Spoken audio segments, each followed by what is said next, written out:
nakita ko ngayon ng mga tricycle drivers dito natin, dito sa Santa Rosa, na naka-sapphire tire, no? Kita mo naman. Yan. Sapphire tire.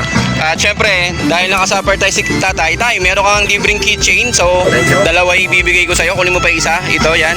Yung square. Yan. Yan si Kuya. Tayo, ano pangalan? Raul po. Kuya Raul. Yan. Ang naka-diehard. Si Kuya din. Kuya, sapphire tire din gamit mo, di ba? So, bibigyan din kita ng keychain na galing sa sapphire tire at power tire. Magkapatid yan. At kaya Kuya, syempre, naka-sapphire tire ka rin.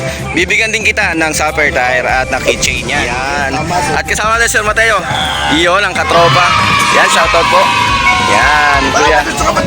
Oo. Sa sapphire tire, no? Ilan years nyo nang gamit ng sapphire tire, sir? Matagal na rin. 3 taon na rin. So, okay sa inyo ang performance, sir. Maganda sa sapphire tire. Mura pa, no, sir, no? Napakamura. Kuya, kumusta naman ang paggamit ng sapphire tire? Okay naman po. Okay, yung performance, okay naman sa reliable sa pagka-tricycle, and then, ilang years na? So, ilang taon na kayo gumagamit? Tagal na po. Tagal na rin. Tsaka mura rin no, kuya, no? Tsaka, ang sapphire tire, kuya, gawang Pilipino yan. Kuya, ano, kuya? Sabi mo? Matibay. Matibay. Tumatagal talaga. Tumatagal talaga. Thank you at salamat, kuya. Thank you po. Thank you. Thank you, kuya.